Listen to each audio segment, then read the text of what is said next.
Amir, thank you for being part of this conversation. As our brand ambassador, how do you feel? What has your experience of Godrej been like being part of this journey with us? If you can. Well, it's been a wonderful journey. I have always, as a consumer and as someone who's seen Godrej around me from the time that I've grown up as a kid, it's certainly a brand which has always stood for quality. It stood for a high level of integrity, and it's a brand that all of India respects, and certainly I'm amongst that group. So when I was approached by Godrej to be a brand ambassador, it was really a pleasure and honor to be associated with a company like Godrej. I've known Adi and Parmesh for almost 2 decades now, and I have to say that not even one phone call was made to me by either Adi or Parmesh. It was done entirely professionally, and I respect that and appreciate that. And I felt very nice that the company itself reached out to me on a professional level and felt that I would be an appropriate brand ambassador for a company like Godrej, which means a lot to me. So I'd like to thank the management for thinking that I was the right kind of person. And it's a great association. Well, we love you all at Godrej, and we really love that you're a brand ambassador. And you know, at Godrej, we believe in ideas that make life brighter. So I want you to tell us one idea that's made your life brighter. The one idea that has made my life brighter is Kiran, actually.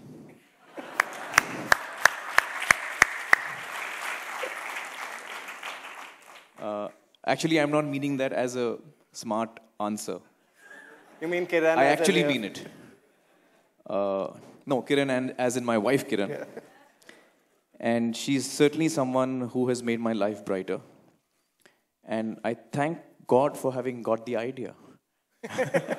So that is the one idea that has made my life brighter. She's certainly someone who has brought so much happiness and joy to my life, and has really enriched me in so many ways. Yeah. Thank you. Amir, you know, we're at Godrej, we like to call ourselves a 117-year young company. And for us, over the decades, for us, it's been very important for us to be relevant to our audience. Our audience keeps on changing, and we want to be, you know, we want to track these changes and be ready for them. Even for you, if you look at your career, right from Qayamat Se Qayamat Tak, all the way to Talash, you've always had the pulse of the audience, like spot on. You managed to stay relevant to different generations. So my question to you is, how do you manage to do this? How do you manage to actually be spot on? How do you manage to be right so often about the decisions you make? Well, you know, to be totally honest about this, the fact is that I have absolutely no idea what my audience wants. And nor do I pretend to know that. And nor do I make any claims to know that. Yeah. I don't think it's appropriate for me to second guess my audience. What keeps me going and what keeps me energized is that I work for myself. I am passionate about the work that I do. And for me, the one thing that is present in all my decisions is, am I excited about what I'm doing? So actually, I work for myself. I work for my happiness. I work for my joy. I work for my excitement. And that is what, you know, that's how I work. I always hope that what excites me and what makes me happy and what gives me joy and enrichment and fulfillment is also turns out to be something that the audience likes and wants. But I don't try and think, what does the audience want? Let me try and give the audience what it wants. I never think like that. But it's a risk, right? It's a risk. Of course it's a risk. And it involves the risk of failure. Yes, I think that risk you run in any case. Even if you think you know what the audience wants and you're trying to give them what they want, you're still running the risk of going wrong. So I think that this way, at least I know that one person will be happy. That's me. I don't know about anybody else. But what I feel is that when I'm happy in what I'm doing, when I'm excited about what I'm doing, it shows in my work in some intangible way. Yeah. And that connects with people, I feel. And it helps me to do better work. It helps me to perhaps keep my audience happier. But really what to answer your question, what I'm looking for, or how am I staying relevant each time to an audience? It's by being exciting to myself. When I'm exciting to myself, when I'm doing things that are exciting me, which are new for me, which are things that I have perhaps know nothing about and I'm learning each time. For example, when I did Satyamev Jayate as a television show,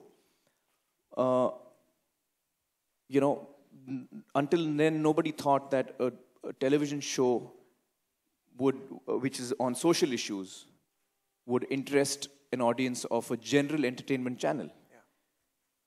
Why would audiences want to watch about female feticide or domestic violence or you know, child sexual abuse? Why would audiences want to know about conservation of water, etc., etc.? Why would they be interested in a general entertainment channel to watch stuff like that? So was I thinking of what the audience wants? I wasn't. I was thinking of what I wanted. And for me, it was a journey of discovery, of learning, of understanding what our country is made up of, and how is it relevant to me, and how do I fit in, and how can I be the change that I want to see around me. So it was a journey for me in which I was learning and enriching myself, and I was wanting to share what I had learned. I could only hope that people would be interested, you know. So I ended up being new and innovative. So if you look at it from, if you look at it now, you say, oh, he was innovative. He did something that nobody else had done. But the fact is that nobody else would have done it had I, you know, offered them $1 million. They would have said, no, we don't want to do this. You know, Sunday morning is graveyard time on television. Nobody watches anything at that time. So all the decisions we took were actually suicidal, you know. But it was something that excited me. So that's just as an example. So how do I stay relevant to people? I stay relevant to people by staying relevant to myself. I think that's the best answer I can give. So then as a follow-up, it's okay to you stay relevant to yourself, you take all these risks for yourself. But you know, with Aamir Khan Productions and in a lot of what you do now, you have teams. So how do you take, because that's something that we look towards as well as for inspiration, right? It's okay to take these risks when it's only one's own self. How do you make your teams go on this journey with you into this unknown? How do you convince them that it's worth their while or it's something that they should do? I don't convince them that it's worth their while. They are welcome to be part of the journey if they feel excited. So everybody who's part of Satyamev Jayate, or for that matter, let's say, you know, I did Talash, or I did 3 Idiots, or I did Dhoom 3 is what I'm doing now. Any of the projects that I'm part of, what we try to do is we try to include people and we try to welcome people into the team who are excited about it. So we try not to hire people just for professional reasons. So there are a number of, let's say that we're trying to choose a DOP. A DOP is someone who's is the person who shoots the film, is the cameraman. So there are a lot of very good quality cameramen. But which of them is excited about this particular project? Which of them really wants to be part of it and is excited beyond the fact that it's a job for him or her? So we try to see that the team that is working on the project, on the film, or Satyamev Jayate, or whichever it is because they are passionate and they want to be part of it and they're excited about it. So the level of excitement in combination with, and if any of my team members says, you know, I'm not really excited about it, I respect that. And they have the option of not being part of the team. But the important thing is that everyone should be... They have to have that passion. They have to believe in it and should be excited about it. Can we guarantee success each time? No, we can't. But what we can try to guarantee to ourselves is that we can give it our best shot. We can guarantee that. And that's what we like to do. Something we do here as well at Godrej. I wanted to ask you, you mentioned innovation earlier, and you said how despite making all the wrong moves, you realized that you were innovative. But you've been doing this for all your life, right? So to you, is innovation is it about a flash of brilliance that you get? This is something I want to do. Is there a process that you follow? No, I don't think it's any one thing for me. Sometimes it's a flash of brilliance or an idea that I suddenly get. Sometimes it is somebody else's vision that I appreciate and I feel that, yes, this guy has said something really relevant and I want to follow that. So it could be something that somebody else suggests. It could be something that somebody else comes up with, something that I think of. It could be something that we do out of a sense of duty sometimes. It's strange, you know. Sometimes it may arise out of a sense of duty or a value or a feeling of wanting to give back. It could be out of a sense of fair play. It could come out of anywhere. But in essence, for me, what's important is that you have to be honest to yourself. and try and do what you believe in and what makes you happy. So each time you may not end up being innovative, but at least you're doing what you believe in. And I often feel that when you do that, also when you come up with a new idea, or when you come across a new idea, it's often a little scary because you feel that no one has done this. And if I go on this path, am I the only guy? Am I making a big mistake? These are thoughts that often come to me because most of the projects that I have done, whether it's films or SMJ, these have been projects which are, most of them, not all of them, but have been projects which are very unusual and off the beaten track. So you question yourself all the time, but you come across as being completely assured and... No, I'm not assured at all. I have to tell you in all honesty that I'm a person who's extremely nervous about what I'm doing. And I think that gives me the edge. I think that makes me alert all the time. I don't take things for granted. I don't take success for granted. And I go through very similar fears, insecurities, and self-doubt, as I'm sure that all of us go through, at different times in our lives. But the important thing for me is that when I have taken a decision to do something, no matter what, I see it through. Yeah. I pride myself on being a person who stays on the ship even if it is sinking. If it's an idea that we're working on, and for some reason, suppose it doesn't work or it's not working, I don't give up. I stay till the very end and do what I am supposed to do, or whatever it is to the best of my abilities that I can do, without letting the fear or the fear of failure get to me. And I think that's one of the qualities I cherish and hold close to my heart, because films is a strange world, because it starts as a vision of one person. A writer writes something, and then all of us buy into that vision, buy into that story, and then we go along with it. And there are so many processes in filmmaking, so many steps that you can go wrong in. You can go wrong in scripting, you can go wrong in casting, you can go wrong in the pre-production, you can go wrong in the production stage, you can go wrong in the editing, you can go wrong in the sound design, and any one of these you go wrong in, and the film goes wrong. Yeah. And often what happens is that when you made the film, sometimes you're not even sure that people are going to like it. When I made Tare Zameen Par, it's a story about a little child who's suffering from a learning disability.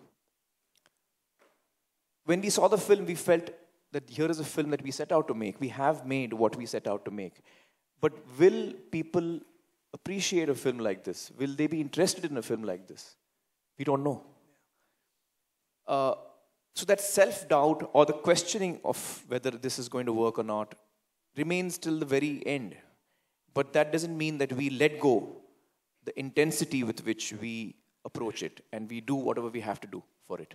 So I want to ask you about that intensity, because that's something that's evident in the kind of work you put towards your characterization, for example, whether it's in working on your body for Gajani, or whether it's in really getting involved, like with Three Idiots or Dhobi Ghat, when you actually went and stayed in the locality for so many months, really get under the skin of this character. So can you take us through this process that you go through while getting into character, the kind of almost immersion that you do, then that then translates into skin.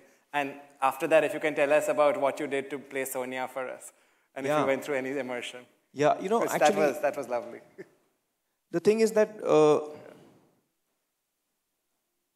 I don't know whether it's as magical as you're making it out to be. I don't know whether it's as magical as that. Because for me, it's something that I do instinctively a lot of the times. Yeah. And for example, the reason why, for Dhobi Ghat, the reason why I stayed in that house in Bath Bazaar, which is, in the middle of a very crowded area, the reason I stayed in that house was not because I wanted to get into character. It was a very practical reason.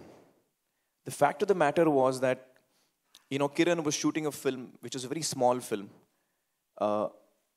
and she wanted to shoot it in a very guerrilla style. And she didn't want people to know that she is shooting a film. she wanted the natural ambience to reflect in her film. And which is why she did not want me in the film in the first place. Because she said, if I have you in the film, then there is no natural, ambience. People know who you are, and if you're walking on the streets, everyone's going to look at you like a star, and I don't want that. I want it to have a very natural feel. So I was very keen to be part of her first film, just for emotional reasons. I mean, I love the script. That's a part. I love the script, and I thought it was a great script.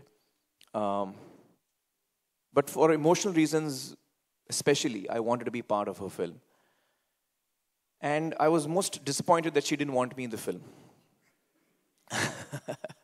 So I did various tricks on her, played various tricks on her. One of them was, I said, why don't you screen test me? Not because I'm going to be in the film, because you've already told me that you don't want me in the film, and I've accepted that.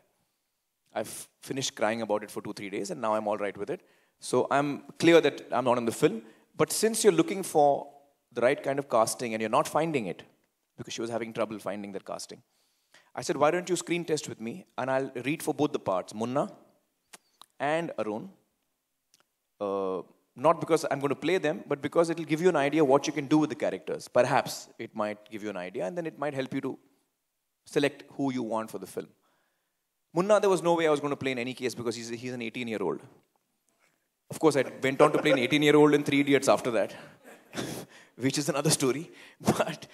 But Kiran's film had a higher level of honesty required, and authenticity required, and realism required. So, but the character I was angling for was Arun's character. I was hoping that when she saw the test, she would suddenly feel that, my God, this is the guy. So anyway, she saw the test and she liked it, but she didn't start swooning and all that. But over time, it resulted in her feeling that perhaps I'm not getting the right Arun. And having seen Aamir's screen test, I think I'm going to go for him. But the one thing she put in front of me is that I don't want to shoot. I can't take you because I can't shoot in this way. I have to shoot in real locations. I can't do that with you. You're too big a star. So I said, that's something I'll take care of. That's a practical aspect. Let me take care of that. She said, no, I don't want 20 bodyguards and all of that. I don't want that. So I said, there'll be nobody. So she said, this is my location. How are you going to shoot here? All of Bath Bazaar will be, in that house. So I said, we'll go there at 3 in the morning. 3 or 3:30 in the morning when the entire area is asleep. We'll go up to that house. And I'll go in there. Nobody will know I'm in there. Yeah. And then I will live in there for 3.5 or 4 weeks. As many days as your shooting goes on for. So nobody will know I'm in that house. And that's what I did. We went there at 3 in the morning. And I lived in that house. So it was for a practical reason. Yeah. I didn't do it to get into the character. I did it to get into the film. So to speak. So, but it did, do so many things to me. I feel that the environment you live in affects you. But I did do something similar for 3 Idiots. For 3 Idiots, we stayed on campus. We stayed on campus on IIM Bangalore on the campus, and that was on my insistence because Raju and Vinod had put us up in a 5-star hotel somewhere, and I said, I'm not staying in any hotel. I want to stay on campus because I need to feel like a student. I need to be among students. I need to get into that headspace. Yeah. So I want to live on campus. And that's what we did. So environment does affect you a lot. I think I've gone off the track. Your question was, how do I get into the role? And what process do you go through? How do you get The process is different each time. I don't think it's the same. You don't follow a method. I'm not a trained actor. Yeah. So I don't have a method that I follow. What I try to do is I try and get into the head of the character, whatever character I'm playing. And a lot of it comes from the script. Yeah. And a lot of it comes from my discussions with the director. And sometimes the writer, if the writer is different from the director. So between the writer, director, and the script, And then I sit with the three of these elements and I try and absorb from the script, from the director, from the writer, and try and make a person in my head. And once I've made that person in my head, because I also ask a lot of questions. And when I start verbalizing these questions, I start getting the answers. And then that kind of person starts forming in my head. And then when that happens, and I get a fix on the character, and I don't know how to explain it. I kind of zone into the character. And once I've done that, then everything else flows from it. The way I behave, the way my body is. Then, of course, there are physical things. Like if I'm playing a gymnast, I have to look a certain way. So the requirements of the script and character, which are physical, are quite obvious. And then the other things also follow. The kind of person he or she is. In the case of the Godrej ads, it's a she. It's a he and a she. So how was that living at home? I did an ad for Tata Sky in which I was, half of me was a man and half of me was a woman. I don't know if you saw that, Parmesh. You should see that. So that was a tricky one to do, Yeah. So when you were Sonia, did you go home and was he Sonia at home? No. Did you have to live with Sonia? No. I don't know how Kiran would take to that, but no, I don't take my characters home. Yeah. I'd like to say that because it sounds fancy, Yeah. That when I am playing, Sanjay Singhania from Gajni, then I become Sanjay Singhania for 6 months. But I'm afraid I don't. But you do enough research for you to... I have a very clear idea of what Sanjay Singhania is. Yeah. And if I'm lucky, I become Sanjay Singhania for the duration of the shot. Yeah. And if I'm able to do that, that's a huge achievement in itself.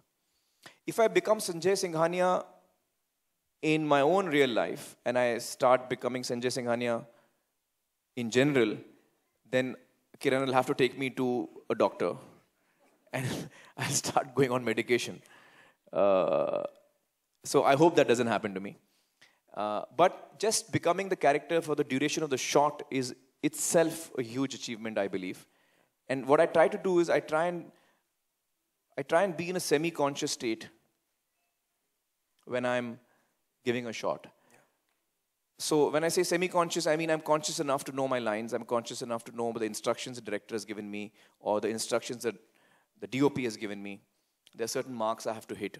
If I don't reach those marks, the guy who's pulling focus will probably not be able to pull focus. So these technical instructions, I'm conscious enough to be aware of them. Yeah. But I'm lost enough to become the character and to flow like the character and to react like the character and be the character for the moment. So sometimes that happens, and when that happens, it's a beautiful feeling because you're really lost in the moment. And when the director says cut, you don't come out of it. For a long time, you're still in that space, and it takes you a while to come out of it. Yeah. It's a zone you go into. So I try and achieve that, when I'm working. And sometimes it happens, sometimes it happens more. Yeah. Sometimes it happens less. There's a book called Flow. I don't know if you've heard of it. It's by Kristen Minthil. It's a hard name to pronounce, but it's an excellent book where he talks about exactly this. It's the state of flow, which he says that any artist, any sports person, there comes this moment when, as you say, you're into this zone where you're semi-conscious, but everything is working in perfect harmony, and it's just magic. That's and it's an extraordinary book. I should read it. If you get a chance, read it at some time. Okay. So there's this other, I want to talk beyond. You touched upon Satyamev earlier. Okay. Are you leaving?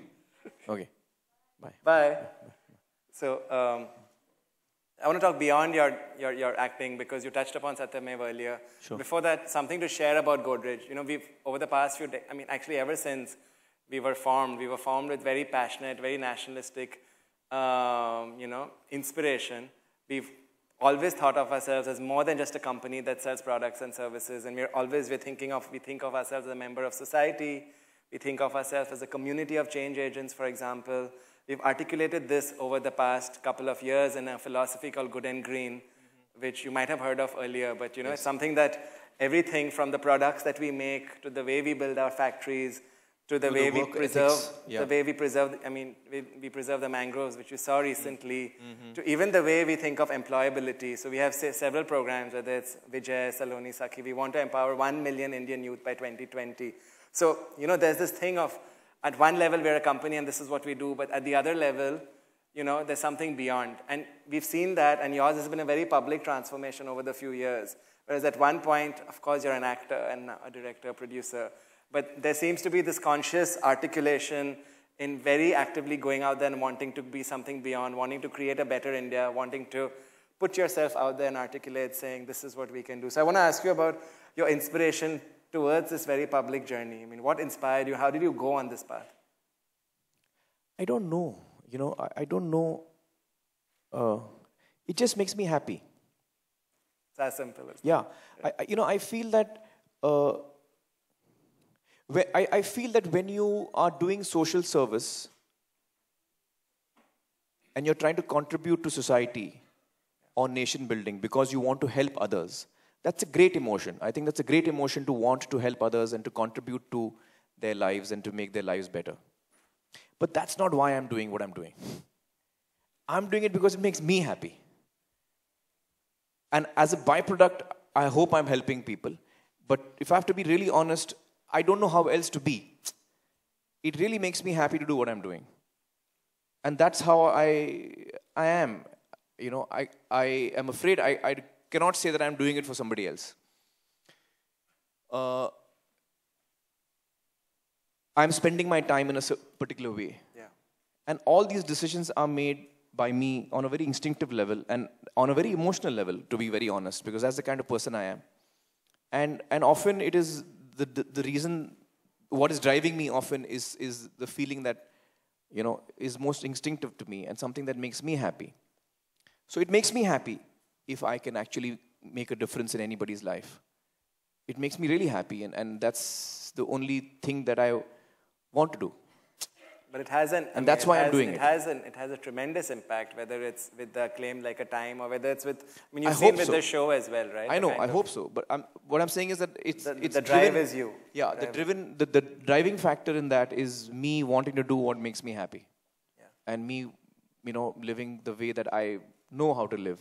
Yeah. There's nothing else that I would want to do. I would not want to live any other way. Now, along the way you've met, I mean, you've encountered some amazing people like Bill Gates or people like the Dalai Lama. So because of all this work, right, I mean, what have you learned from them?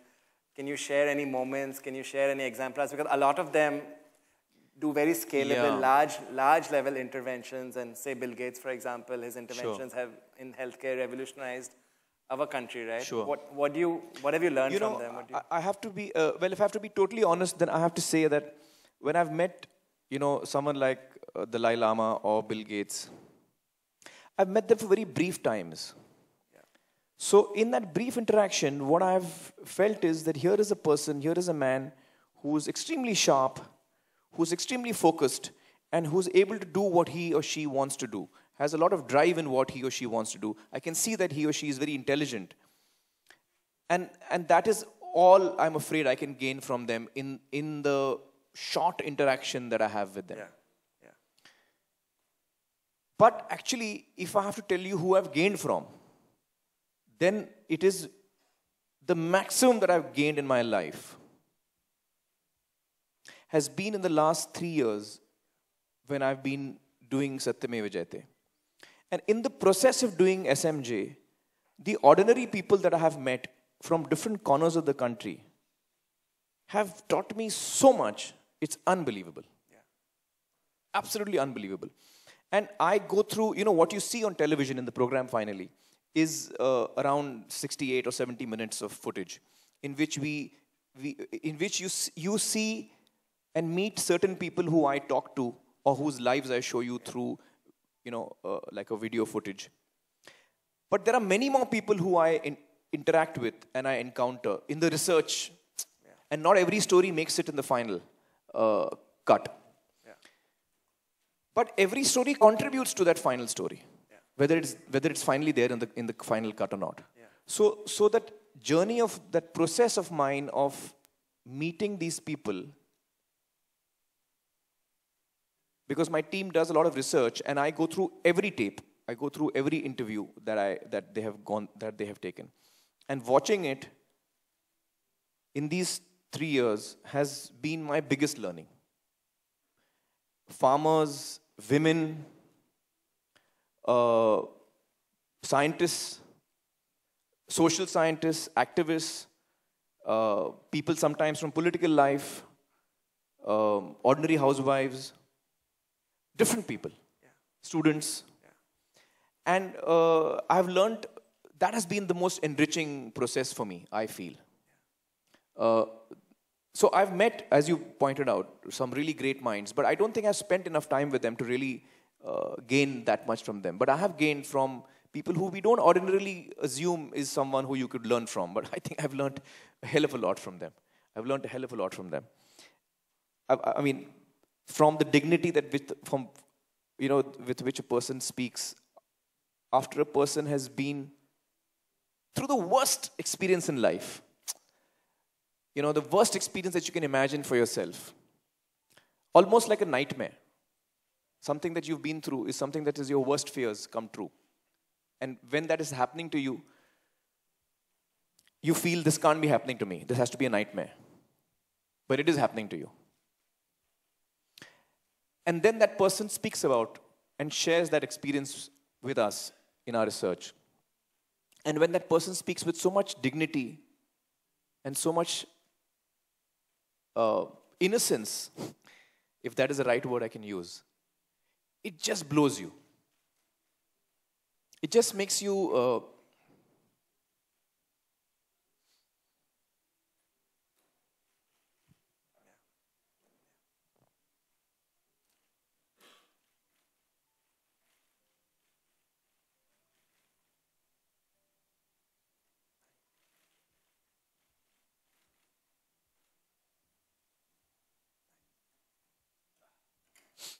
I'm sorry.